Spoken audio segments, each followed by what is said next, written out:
Good evening. I am the narrator, and welcome to my parlor.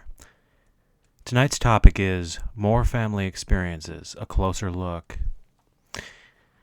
Tonight I look closer at my relatives' experiences, ones earlier discussed. I'm going to analyze them just as I have mine and my father's. I'm also going to discuss an additional experience I find relevant. The relatives are my cousins, my aunt and uncle. The experiences, again, occurred in their home in the 90s. Before, I only speculated idly. First, their default classification, ghosts. They are the girl in the period dress my uncle saw twice. The music my cousin heard. The third I'll discuss later. Those who believe in the paranormal would call them ghosts. Those who don't would think they were ghosts if ghosts existed. Naturally. Both looked human and wore human clothes. Ghosts are usually defined as souls of the deceased.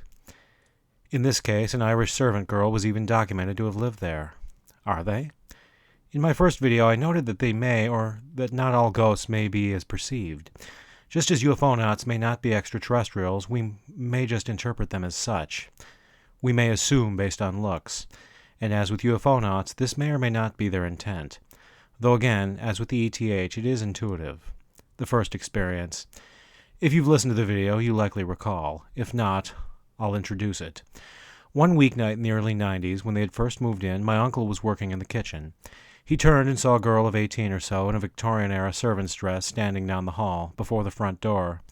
Showing little emotion, she walked forth, vanishing as she neared. One night, a while later, he had walked to the stairwell when he looked up and saw her again on the stairhead. Again, she just vanished. At a later point, he had just laid in bed when he felt the mattress depressed beside him, as if someone had just sat down. The sensation was fleeting, and he soon fell asleep. None of these episodes scared, only confused and startled him.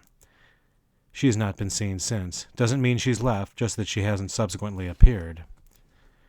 Again, she would be called a ghost. My aunt studied the house's history and found the documentation. Was she the soul of the servant girl? Maybe, maybe not. Again, a photo was never found, if one was ever taken. Maybe they will find one in time, but I doubt my uncle would recognize her in it. I doubt she was ever filmed or painted. As we all know, correlation isn't equal causation. But was she really that girl or someone else? I doubt the owner's daughter, if he had one, would wear such a dress. If they had a servant or servants, they were wealthy, even if my relatives aren't. Maybe they had more than one, and they just weren't documented. But maybe she was none of the above, never human. I've already discussed this, but I will now in more depth. In answering fundamentalists, I discussed how many Christians assume ghosts are demons posing as the deceased. In my last video, I discussed how they and many Muslims think the same of aliens, or that aliens are demons posing as aliens. The logic, at death, people go to either heaven or hell and can't return. Thus, ghosts are demons in disguise. Their agenda is to promote the belief in ghosts, to undermine traditional notions of the afterlife. Again, there are problems with this view. One just came to mind. Many hauntings are called residual. The same figure appears in the same spot at the same times, doing the same thing again and again. They seem unaware of themselves and their surroundings. They don't interact with percipients. All in all, they seem like recordings. If these are demons, then demons are stationed for extended periods at the same locations, repeating the same tasks whether or not they are even seen. However, if these are psychic imprints, Christianity isn't undermined. Also, what does the entity do when no one is there?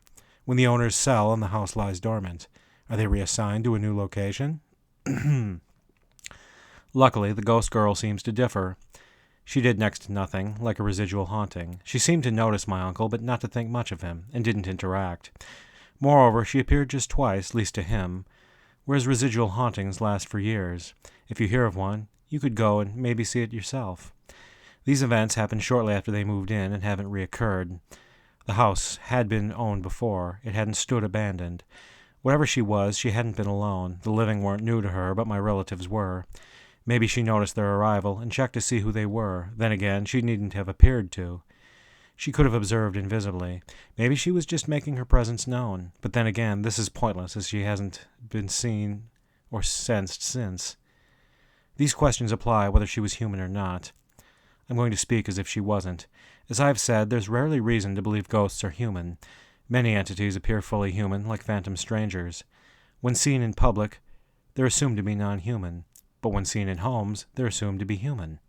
Many things appear in homes that don't look human at all, like bedroom invaders. BEKs look human except for their eyes. Shadow people are human in outline. Men in black look human, but for their often desiccated skin. That, and their speech and mannerisms, says otherwise. Why assume ghosts differ? If we know one thing of the phenomena, it's not to trust looks. I doubt she was a demon. She didn't act demon-like. She didn't frighten or possess him. Her energy didn't seem negative, though negative phenomena was described in the house years later. There were no foul smells. Again, she may have been, but it's unlikely. Demonic manifestations are distinct from garden-variety ghosts. I don't think the same entities look and act differently in the same settings. But if she was neither human nor demon, what was she? I just thought of something.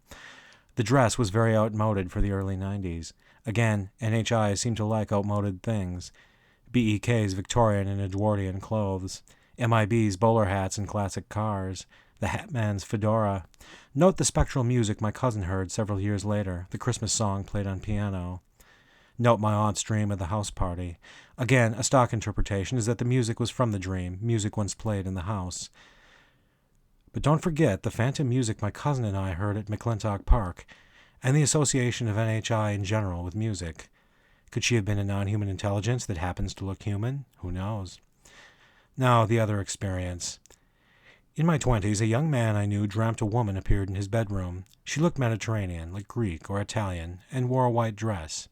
She stood near his door and leered while he lay in bed, then vanished. He then awoke and heard footsteps shuffling briefly about. He was greatly unnerved.